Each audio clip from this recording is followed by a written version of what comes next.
I'm coming down. Woo!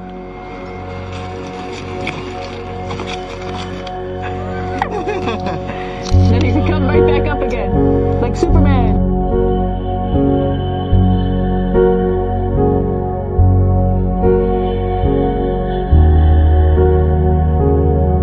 Here we are at the throne, and of course it serves for two functions. Number 2, right here. I'll show you. But you see it's pretty small, so you have to have pretty good aim, and you'll be ready to make sure things get let go the right direction. And it smells a little bit, so I'm closing it up. And that's of course for number 2. And this guy right here is for number 1. So they're sort of two slightly separate functions, but you can do a little, essentially both, by hanging on right here and doing number 1 and number 2. And did I mention both of these have a little bit of suction, so they should keep things going in the right direction. Also, there's a selection of paper. People always ask about toilet paper. What do you do with toilet paper? What kind of toilet paper do you have? We have gloves, just because sometimes it does get messy. We have some Russian wipes, which are a little bit coarse if you like the coarse type of toilet paper. We have some nice tissues, which are nice and soft if you like soft toilet paper. We have Huggies, just for any cleanup. You know, we were all babies once, and this sort of helps. And then if things get really out of control, we have disinfectant wipes, just to make sure we clean up here. And so people always ask about sleeping in space. Do you lie down? Are you in a bed? Not really, because it doesn't matter. You don't really have the sensation of lying down. You just sit in your sleeping bag. So here's one sleep station right here. I'm going in right now. You can follow me if you want. The sleep station is also like a little office. We've got a computer in here. As you can see, we've got a couple little toys. I've got some books. I've got some clothes and other things that make it sort of like home. So I'm inside. It's sort of like a little phone booth, but it's pretty comfy. I've got a sleeping bag right here that we sleep in, so we don't have sort of like a little bit of a cover. We don't fly all over the place. I think some questions I had were about what do you do in your free time? And you can't help but want to just come to the cupola and look outside as much as you can.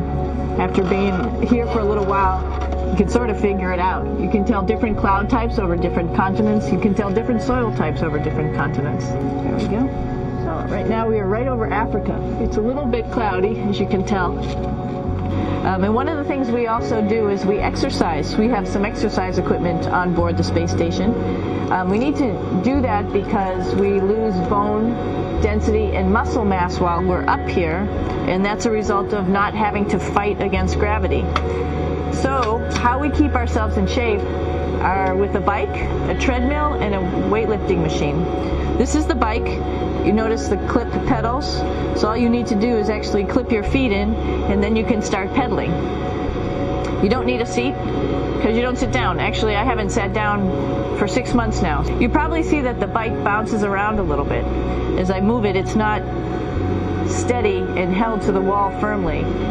And the reason for that is the space station is pretty big. You saw that there's also solar arrays on the space station. If we start putting any forces into the space station, it's going to make those solar arrays bounce around a little bit.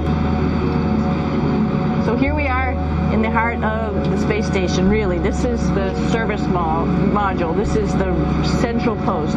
In case we had any problems, I know a couple of the questions are about what type of things do you have to worry about. And some of the things we have to worry about in space are fire. If we had a fire, if we had a depressurization, like we were hit by a micrometeorite and it made a hole, or if we had some type of toxic atmosphere. We use ammonia for our radiator, so there is a possibility that ammonia could come into the vehicle, and then it would be bad for all of us. If we have any of those problems, we come right here, which we call the central post. It is the main heart of the space station. It was also the first computers that came up here that ran the space station. So behind this wall right here are these main computers. Here's a pretty cool place. This is sort of like in your house where everybody meets in the morning. After you wash your face, brush your teeth, you want to find something for breakfast. And this is our kitchen. You might notice there's all sorts of foods here.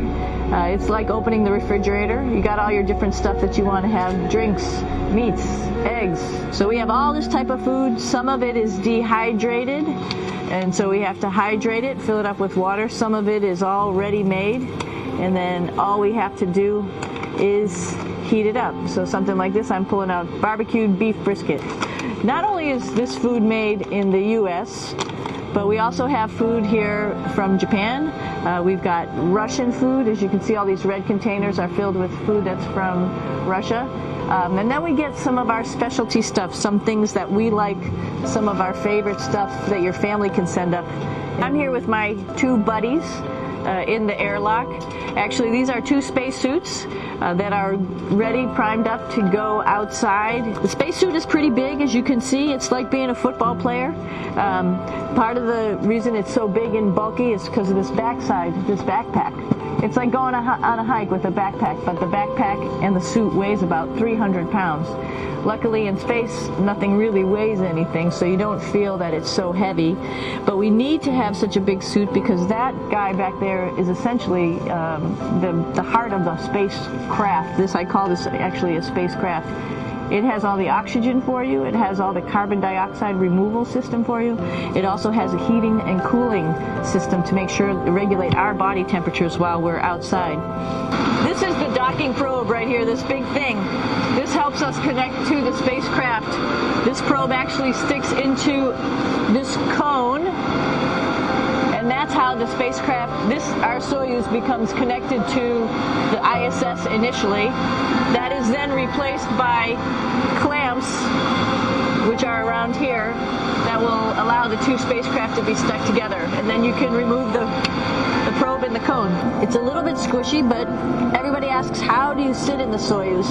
And you sort of sit in your seat like this. The seat is molded to your body, and so you can just sort of squish in here and be pretty relaxed. Everybody has a handmade seat for them. And then, of course, there's a control panel, and that's where we do most of our actions and work right here. You're probably wondering, what's all this junk behind us? Well, it's all of our parachute, first of all, and then it's all of our survival gear, just in case we end up landing in some strange place on the planet and nobody's there to rescue us right away. We have all sorts of survival gear with us, keeping us safe in here.